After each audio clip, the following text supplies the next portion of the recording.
why healthcare is in crisis right now. This current surge started back in the fall, and it continued to go up and up and up into December, where we reached another nearly 200 patients hospitalized in our healthcare system.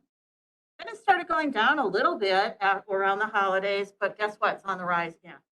And we don't know where this peak is going to end, but we're very, very concerned about it. And now we'll kind of localize this, and I'll talk a little bit about what's happening at Amory, and we'll ask Matt to fill in any of the blanks around Osceola. I think what you'd hear, Dave Dobozinski from St. Croix was not able to be here today, but you'd hear a very similar picture from him. We talk frequently about what's happening in our hospitals. So at Amory Hospital and Clinic, we've been running at about 150% to 200% of our average daily census for the last couple of months.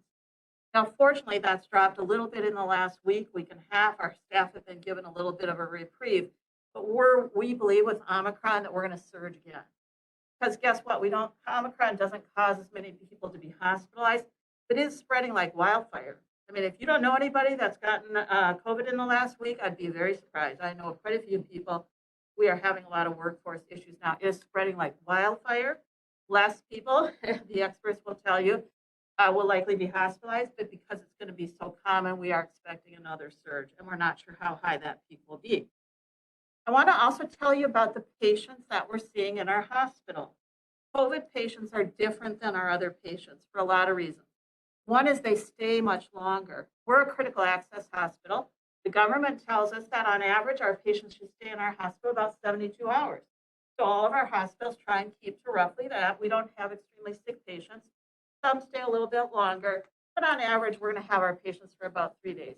Well, guess what? Our COVID patients stay for weeks, sometimes months. They're very, very, very sick. They need supportive care to get them through their pneumonia, to get them home to where they could. Many of them then experience long COVID and will have symptoms potentially for the rest of their lives, but at least we want to get them through the acute stage of their disease. They stay very long. They are much, much sicker. We are taking care of patients in our hospital now who are on ventilators. That is not something that we did. Those of you who work in healthcare know that in a critical access hospital, typically we're going to transfer a patient who needs to be on a ventilator. They need a higher level of care, or what we call pressors, IV medications that are managing their blood pressure. Typically, we wouldn't keep those patients in a critical access hospital. But guess what? We have to now because there are no ICU beds.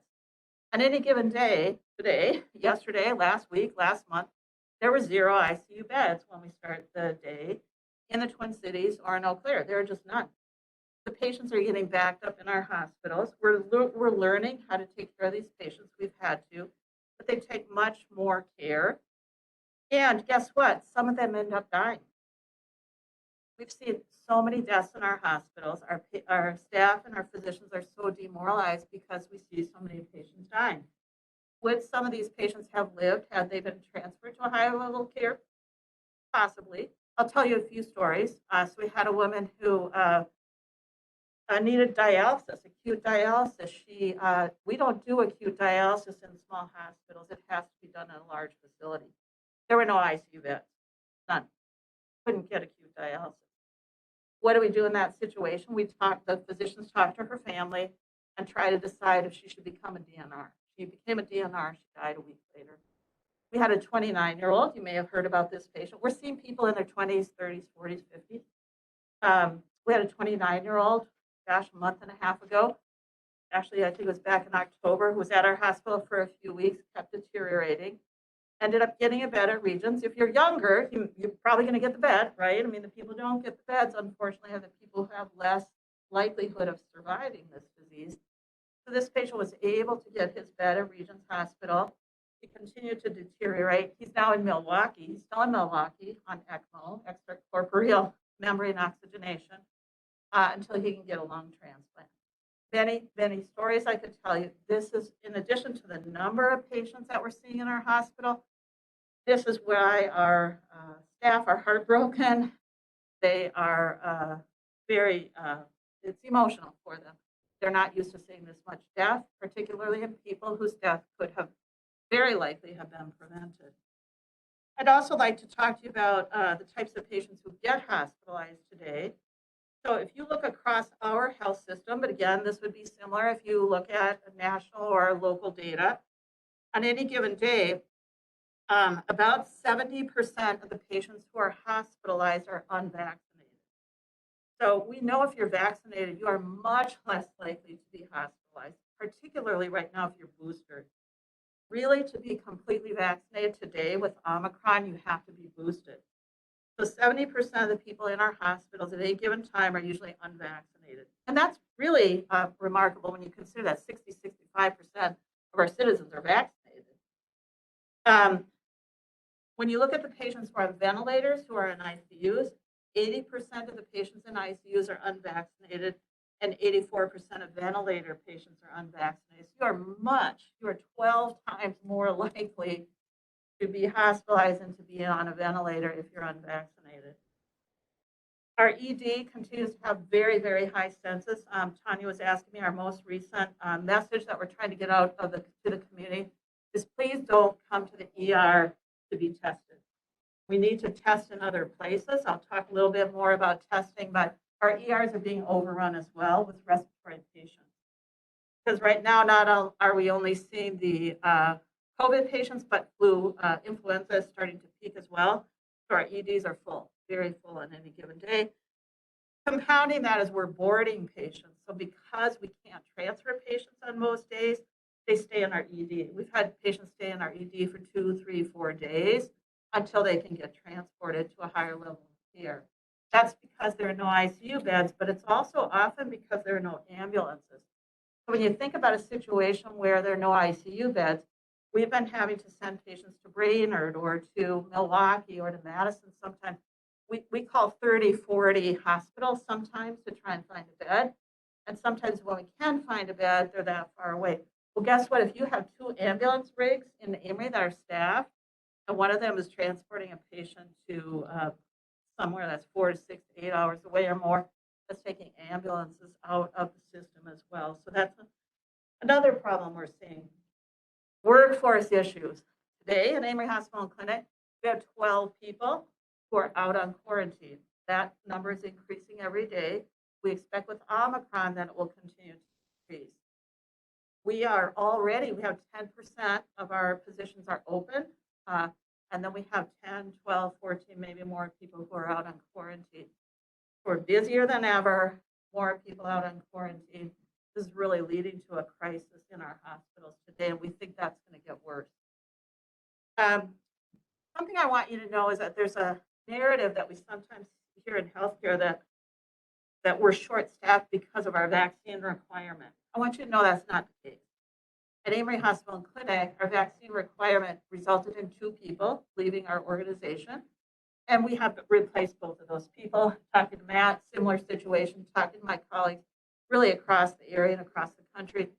It is not the vaccine requirement that caused us to be short-staffed. There are many other reasons for that, many of which are related to people retiring early, people cutting back their hours, people just really being burned out from the types of patients that we've been seeing. Clinic volumes are also very high. We are doing about 1,000 COVID tests per week at Amory Hospital and Clinic. We're now maxed out with our testing. Thank goodness the county is doing a lot of testing. Within our health partners facilities, last week we had a new high of testing. We did nearly 30,000 COVID tests. You see it on the news. People are waiting long periods of time now to get tested. And the other problem with that is it's pushing out the turnaround time for those tests in our system is now about 51 hours. So that's a problem too. People who think they might have COVID, they don't get their results back for 51 hours. Hopefully those people are quarantining, but we don't always know if that's the case.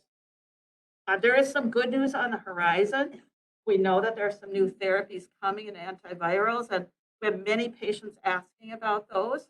What you might not know, though, is there are none of those available today. Those antivirals in our area are not available yet. We hope they will be soon. They've been distributed to some parts of the state.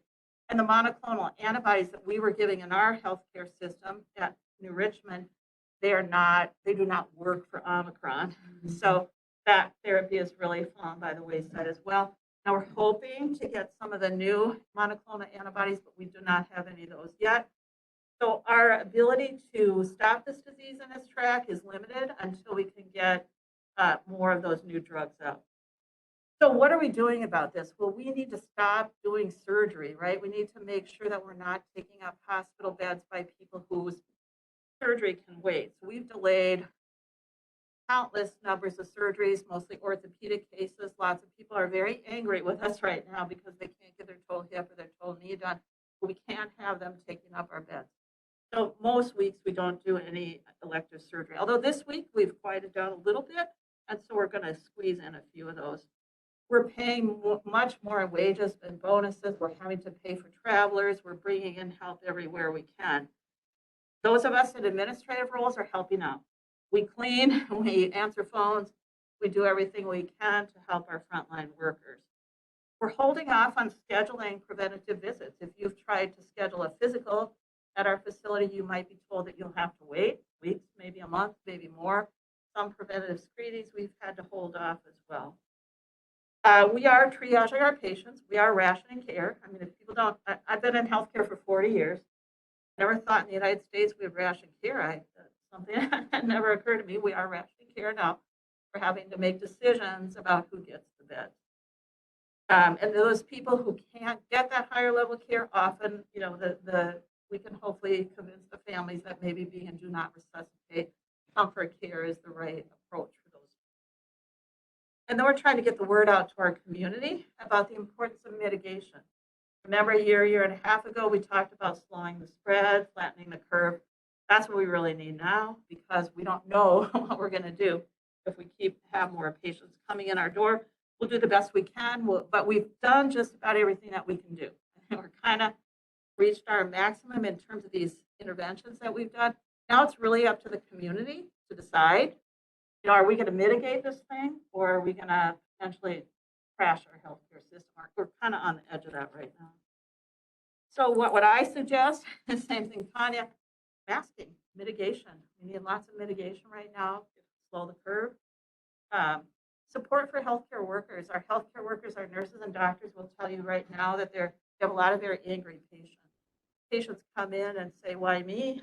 Patients come in and say, I decided not to get vaccinated, but now I want ivermectin, I want this, I want that, I want all those things that I've read somewhere will cure this disease. Well, most of those things either don't work or they're not available. So a lot of healthcare worker anguish and anger toward healthcare workers right now. Last but not least, donate blood. You may have heard that we're another reason, by the way, that we're delaying some surgeries right now is there's a huge shortage of blood. So another thing unrelated to COVID that's hit us is a blood shortage. Matt, what would you add to that?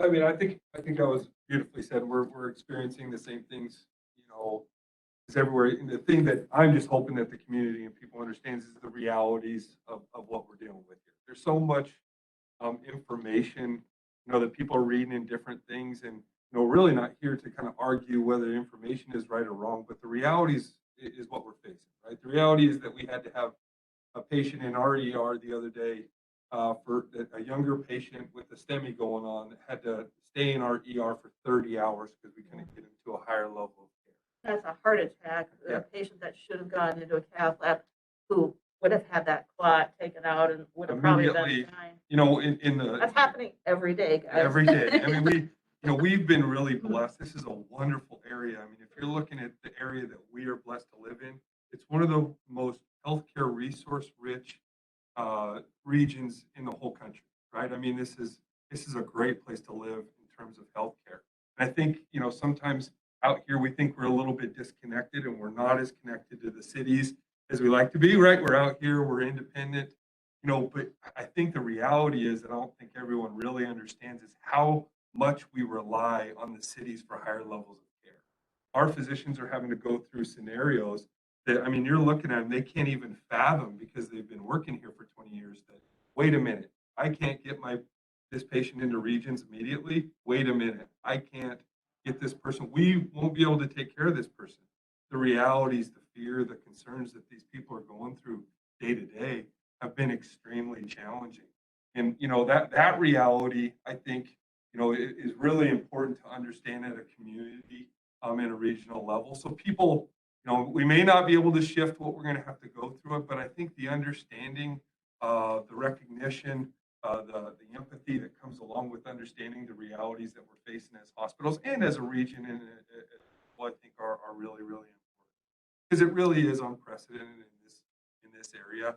We're not out of the woods yet. We're feeling it, day to day. Our volumes percentage wise have increased the same as Amory. So those numbers that she's saying, we're feeling the same things at Osceola. I think they might even be feeling them at a higher level at St. Croix Regional, where they're located and what they're doing. So it's just a really intense time, looking, this morning was just talking about, again, we didn't lose anybody, to the mandate, process directly. We were lucky enough to kind of get through that, to this point with that. But again, just based on everything that's happened, based on the big picture that we had to go through first and kind of really hitting us hard starting in October, we have right now 4 techs in our lab, when really we probably need more like 8, so you think about this, the volumes that are happening there, the great resignation that's occurring. Healthcare lost 4.5 million jobs in October. Just that, people retiring.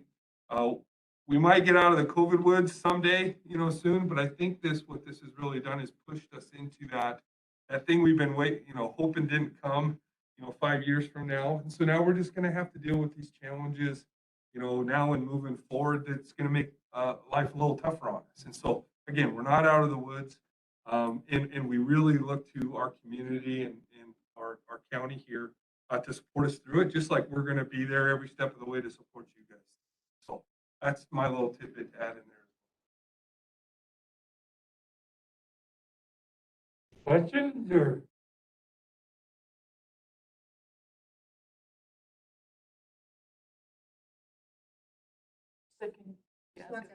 We have a question.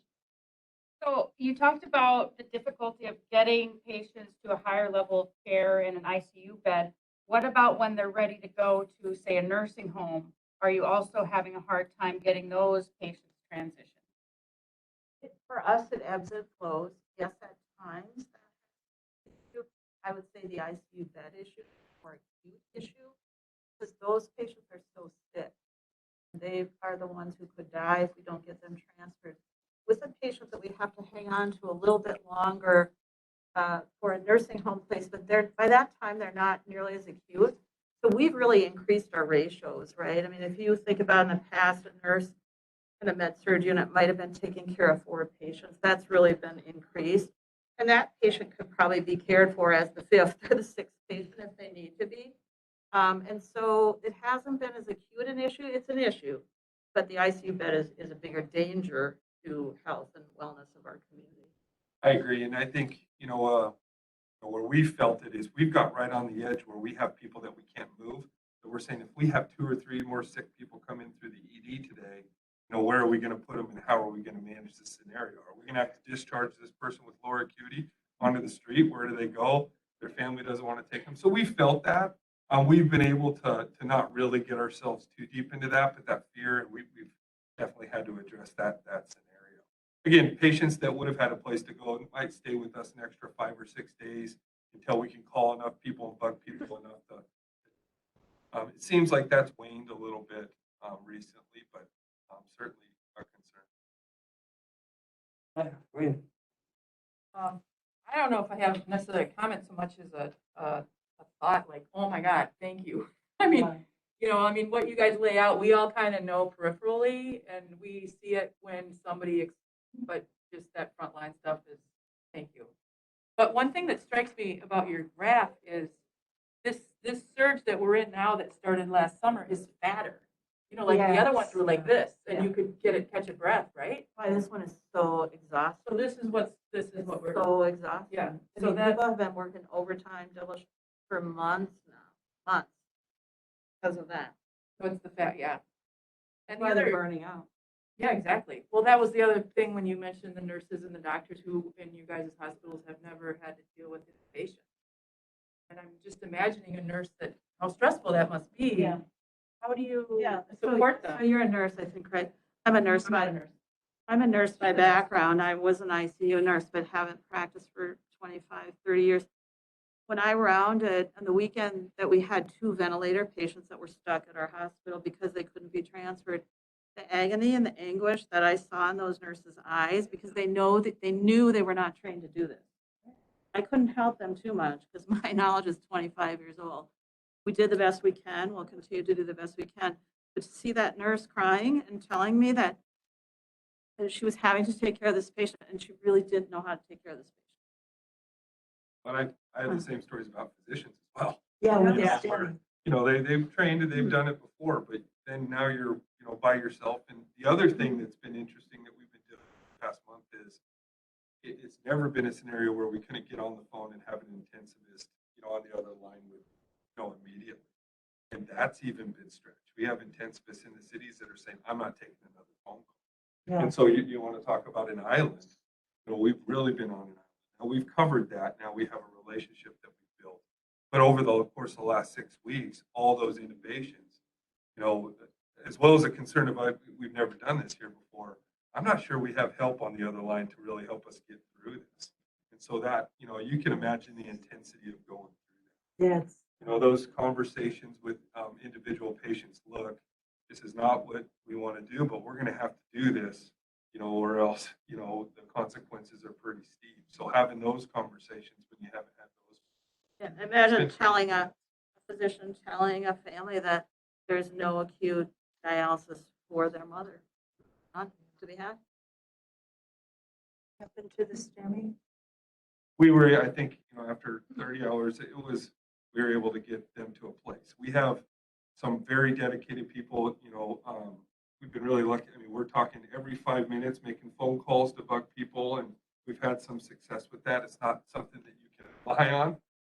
But again, we were able to get that one to a place of care in time. Being an old cardiac care unit nurse, and this, with a STEMI, is an acute heart attack, 30 minutes. We should have the patient in a cath lab on a bed, ideally within 30 to 60 minutes, because time is muscle, right? 30 hours.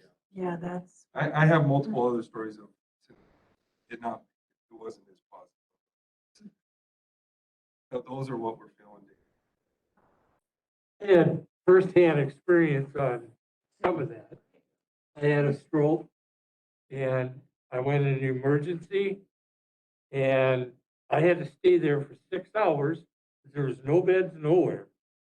In fact, they just shipped somebody down to Iowa. And so that's, it's hurting the people that really need it too.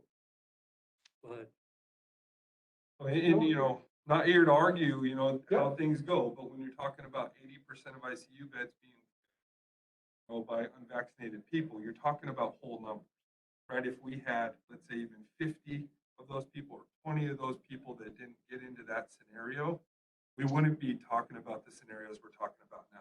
We're really talking about whole numbers that become pretty small when you get there. Would you agree? Absolutely. Talked about mass blood donation. Is there he can help you with? Awesome, robust. Vaccination. Vaccination. Boostering. To be protected from Omicron, you need to be boosted.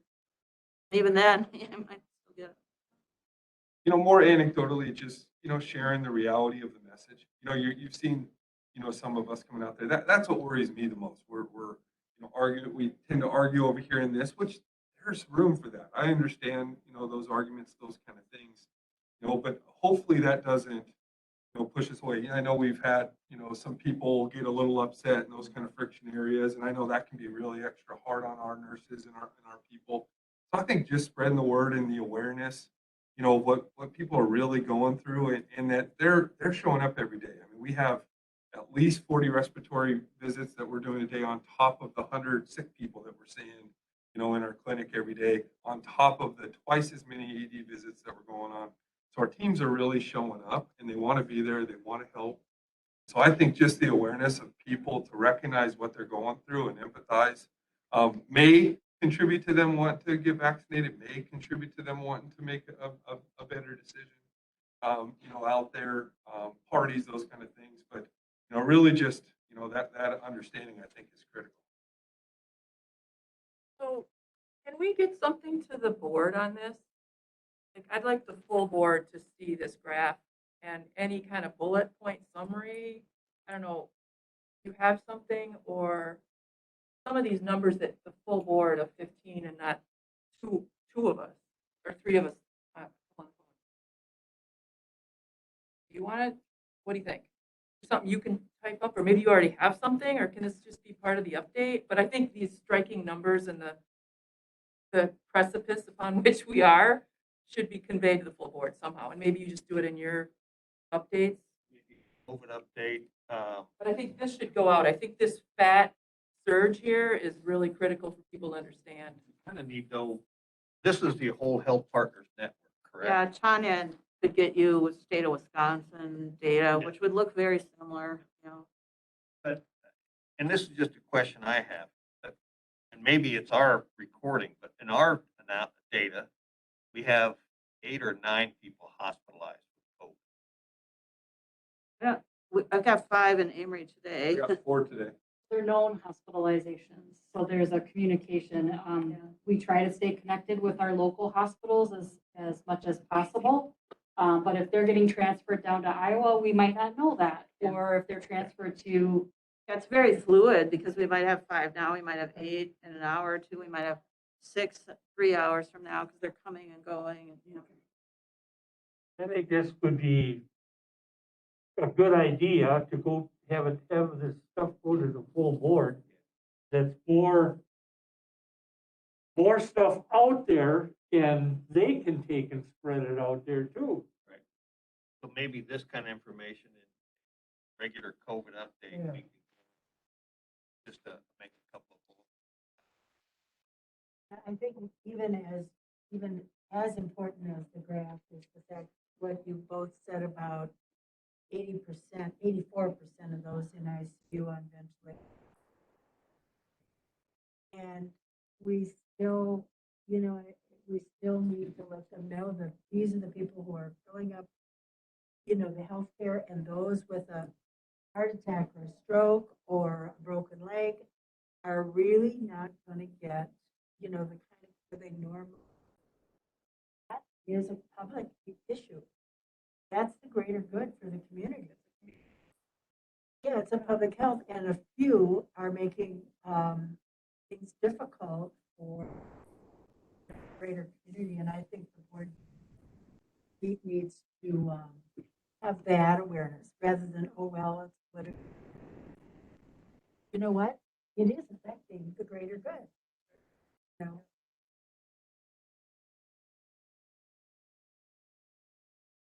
Okay, well, you guys. so we'll figure out a presentation Yeah. for our county board, which meets next week, correct? And we're on for COVID update, I believe. So we'll do that. Thank you guys so much for coming in and talking with us. Very good. Struggling through our little tough technical issue this morning, but anytime. Share. Thank you very much. Worry about, they got their breaks all in for the day. Yeah, so I'll give you the COVID update, if you guys want to stay with that piece, just to hear what's happening in public health. So much like what they're saying, we're seeing the surge now. We had 358 cases last week, which was compared to a lower number the week before, right? About 150. So something just really jumped up there. We did a bunch of rapid tests at the highway shop. And I should say building 2, don't go to the highway shop. They're getting a lot of people coming to the new building. It's that building 2, the drive-through area. So we did some rapid testing through the Christmas weekend, and that was very successful for us. I think they did about 500 tests on the weekend. The positivity rate right now for Polk County is 17.6%. That is increasing. In December it was 17.9, so it went down just a little bit, but now in January it will spike back up again. State rate is 27.4%. In December it was 13.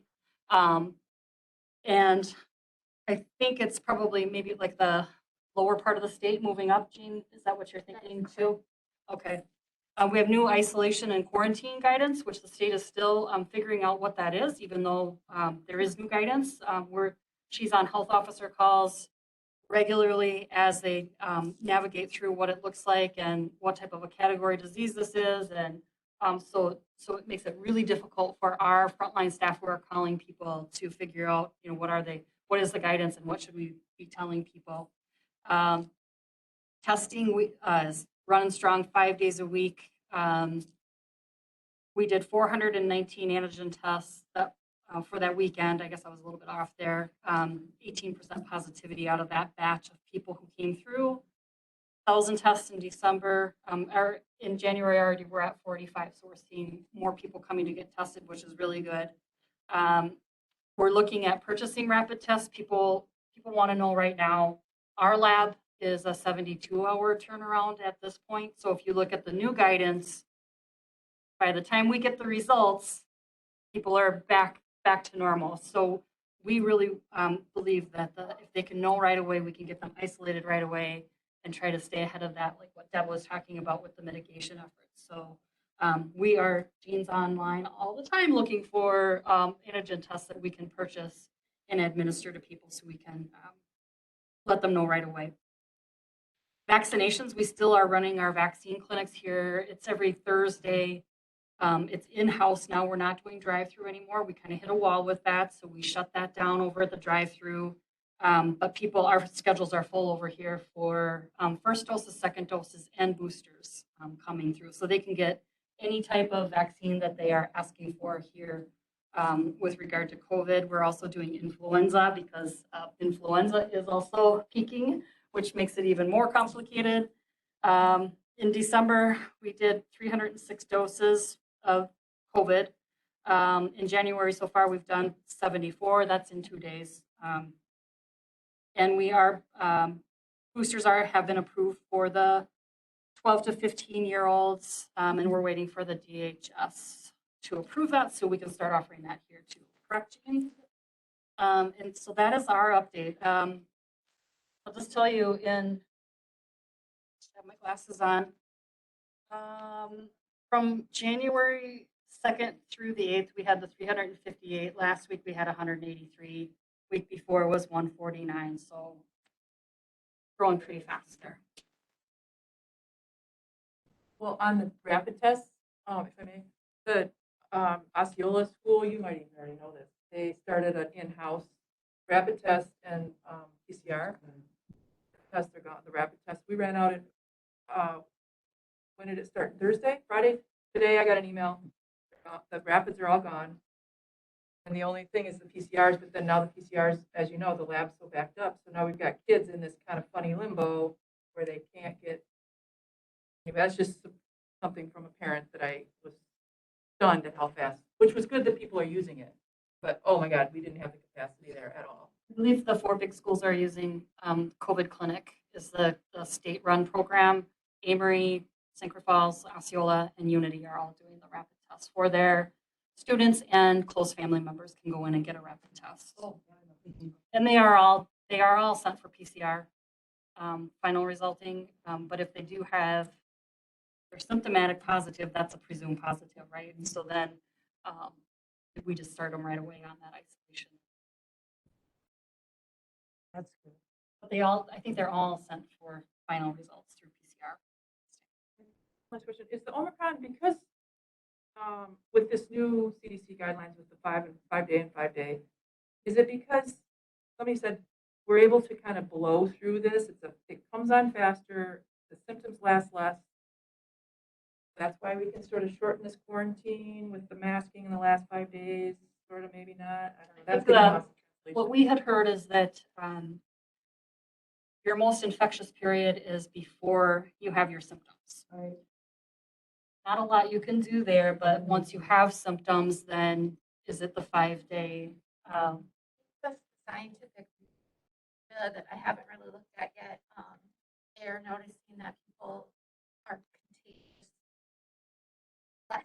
So that first 5 days is when they're going to hit. Because they've already been in the Yeah, field so by the that's time you get to. Oh, yeah, that's okay. Towards the Yep. 5 days, and then the 5 day quarantine wearing a mask. The key, the new guidance is masking. So if you have people not to mask, it's the of the new quarantine and isolation. So we've been fielding a lot of calls about that, but it is even if you're a household member associated with someone who tested positive, wear a mask in your home. If they don't tell us this, then they're just going to keep spreading it around. That's what the cycle of this. Right, and I think that's what's been lost in translation, and that's a challenge. I can't even imagine how many calls you must take, because the email that we got, I believe it said, quarantine for 5 days and masks are recommended. Well, under the CDC guidelines, right, masks are mandatory in order to fulfill your quarantine. So I don't know if you can call the hospital, just have them change that. That would be helpful. There is no mask mandate or requirement. Oh, that was it. Yeah, right. Yeah. Encourage or recommend. So even if it's part of a quarantine, we can't say, No, we just When they explain. should use it. Back end enforcement behind.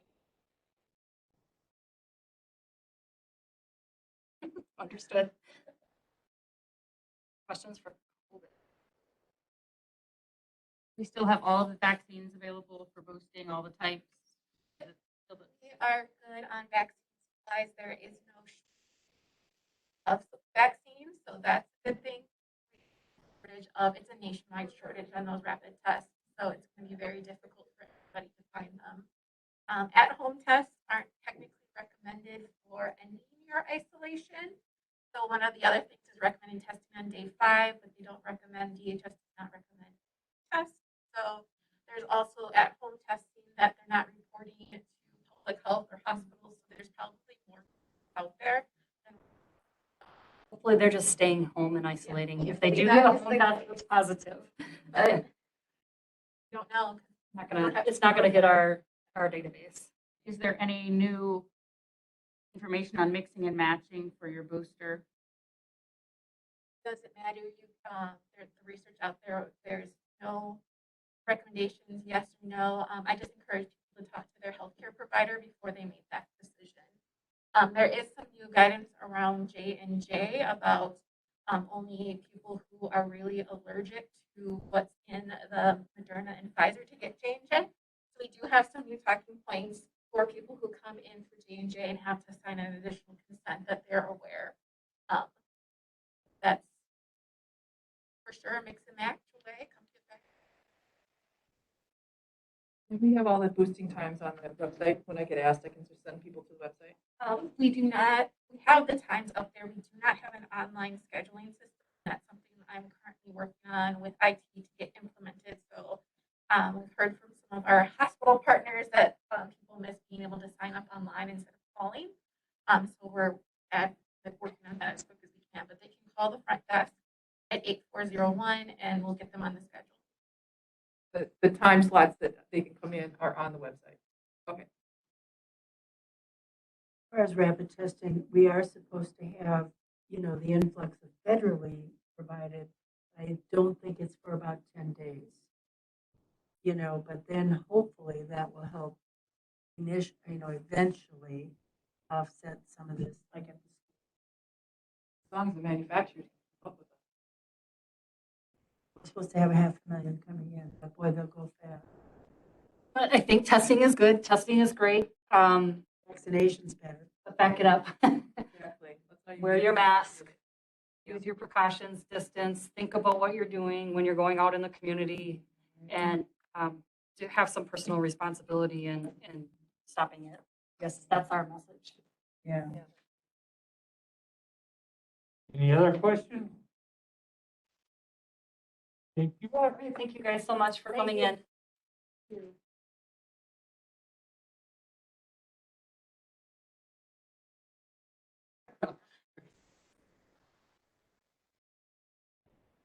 We are removing the division updates. We just did one last. And I think rules of order. Yeah. is on.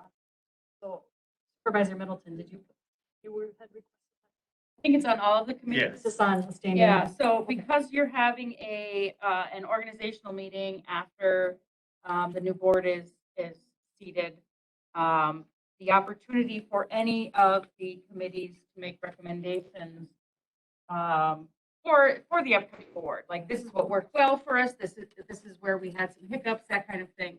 Now's the time, all the committees are discussing it. I mean, we had some major changes, for example, recommended through environmental services because of the division model and shifting how different division or departments report so that we didn't have folks coming to several different meetings when they wouldn't necessarily need to. So some really practical things to think about. Any recommendations you want to make for the upcoming board as far as their rules of order. Now, this board is unique in that it's a statutory board. So it is a standing committee of the county board, but it's also a board in and of its own right that has its own obligations.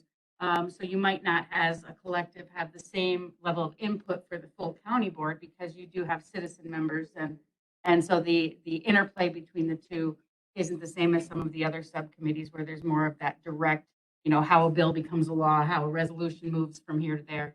But if you did have any recommendations based upon your experience, this would be the time of year to think about that, and then look at what you would want. I believe it's the executive committee to make a recommendation to the full county board for the next go around. Here's what we suggest.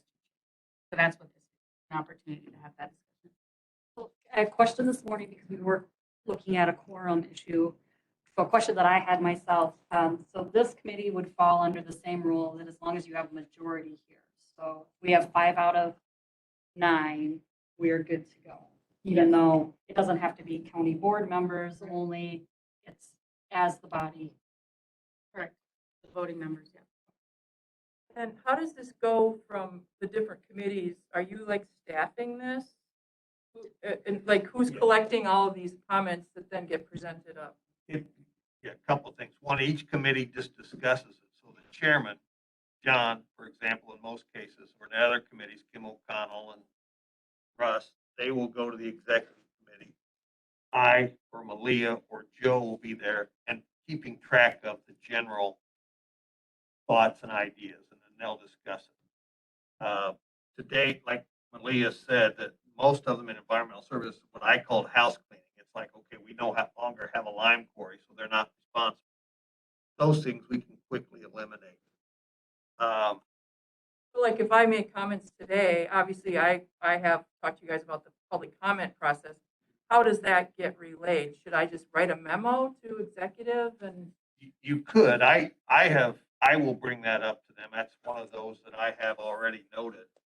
We will bring that up to the executive committee to say, here are some discussion points of things that have been discussed. Some of, like, you're the Health and Human Services Board, and we've had all kinds of, changes and modifications to how we do business because of COVID, right? So, because you're the Health and Human Services Board, any recommendations you might have might be around, well, how we should continue with certain, availability of virtual appearances so that if and when there's another, or if this continues, that we have that codified in our rules of order.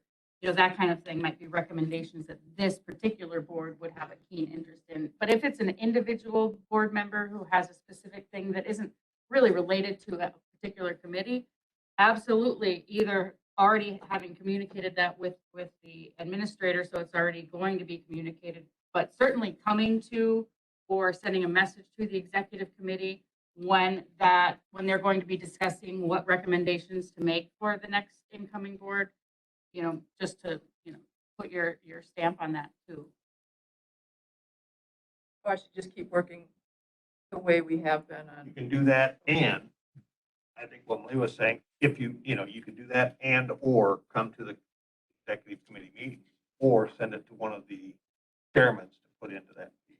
But your topic has been brought to me several times, so I'll certainly be presenting that as a recommendation. And then just for the people, Joe, I don't know, and what I've been talking about is we as supervisors get public comments emailed to us, often in a flurry right before a meeting on a particular issue. And I have been trying to figure out if we can we should have those in a portal or have the new website figure out an easily accessible place for the public to be able to access. So it's transparent and people can easily get it and they can hunt it down, let them hunt it down. And then the clerk takes a load off the clerk's staff where they don't have to go find a bunch of stuff and scan it, da, da, da, da, da. So that's been my main thing is that public comment, accessibility stuff. A lot of the figures for the COVID stuff is already on the website. The COVID data? Public comments that you're saying. they're Yeah, not on there. ongoing, to codify it, because it seemed to me, I mean, I was talking to these guys and I was like, oh, this just seems like a way to, a business procedure. It's an administrative thing, let's just make it happen. Well, all of a sudden, well, other supervisors like, well, no, you got to put it in the rules of order. It has to be. So, and that's when I went to executive with a resolution that's been kind of in limbo. What do I say? Suspended animation. And so it's just there until we can, so it's not specific to Health and Human, but if there is something that you think we should be. Well, and this committee doesn't meet again until March, so does that do anything with timeline, or they can just contact us directly, or I can.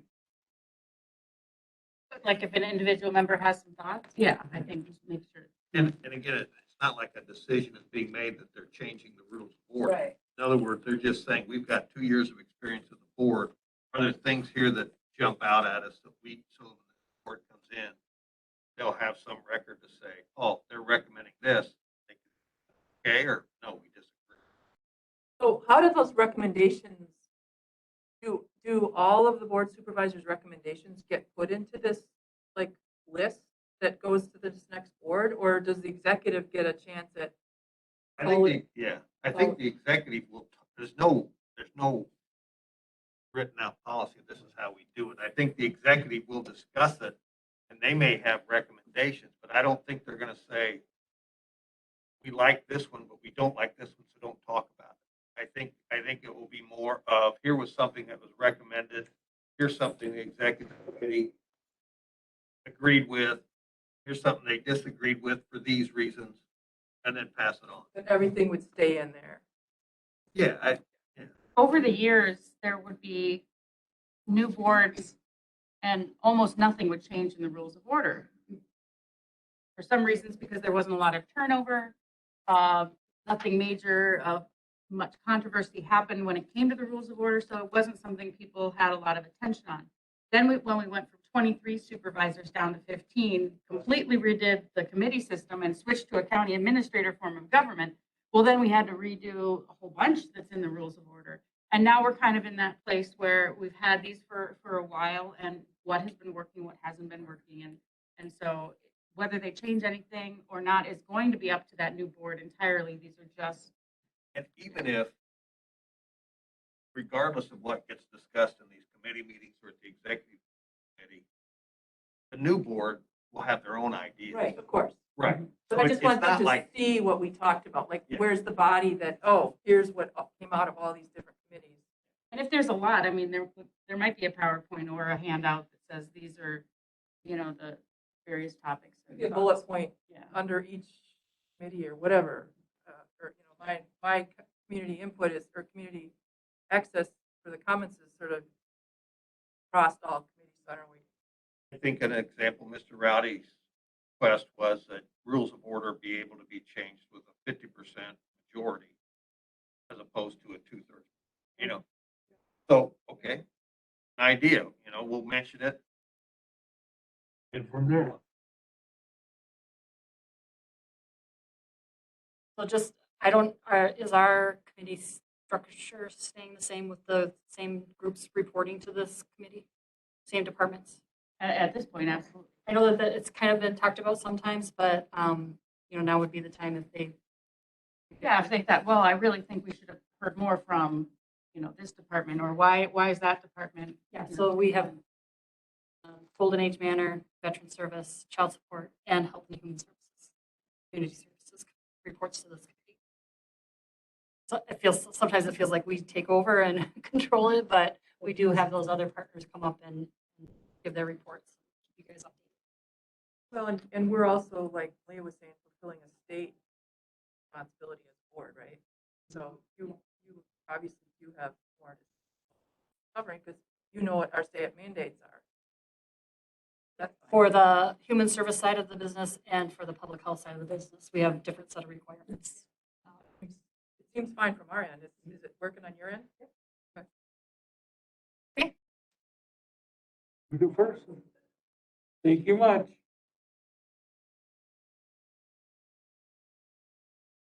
So, Vice Chair, we were moving to number 10 to March. Just for time and to give the presenters time to prepare. It'll be the deck, yep. The 2022 work plan is pretty much finalized. You know, that's a working document for us. If we see something coming through that we really want to add to the agenda, you guys have been great about letting us add it and get it on the agenda so we can have discussion on it. The Health and Human Service Board accomplishments. So every year we like to tell you the good things that you guys did the previous year in helping to run county business here. So I went through and took a look. The biggest thing obviously is the amount of support that you guys gave us to continue our COVID efforts throughout the whole year of 2021. Nobody planned for that to go the whole year, but you guys were amazing at supporting us and supporting what we needed to do to serve our community through COVID. You also supported the Land and Water Development next door, our LWRD, with a water quality grant. So remember that way back, I think it was this time last year that they were applying for the grant, they got the grant, and they did the water quality studies. You provided direction for our 2022 budget process, told us what the priorities were. You, through that 2022 budget process, you supported public transportation feasibility study that we are now meeting with the county planner to get that up and running through the rural planning at the state level. So more to come on that one. You supported the community health improvement plan. Every year we bring you an update on what's happening in public health through that plan that we're required to update every 3 years. Learned about CAFOs. Some people didn't even know what a CAFO was before it came through this committee, and learned a lot about CAFOs. We learned about UW Extension Services as well as Polk County Kinship Incorporated, which is right over there. Participated in and recommended ARPA spending. Most notably through this committee was the command post, which is still being talked about, maybe just delayed a little bit, but realizing the importance of that as we kind of wore out the one that we have, the 20-year-old command post. And then you also supported Golden Age Manor, the Veteran Service Office, and Child Support Services. In a nutshell, that's what you guys did last year. Good job. Thank you. All right. I don't believe we have a legislative event. Oh, Health and Human Services Satisfaction Survey, that's a public health requirement. We will be getting that out through a SurveyMonkey. If you are not on the computer, we will help you with that, but we will ask you a few questions about your satisfaction with this board and what we're doing. Let's just go into the. It'll come out to you. Board members. Yep, only to the board members. Mhm. And no legislative events. No.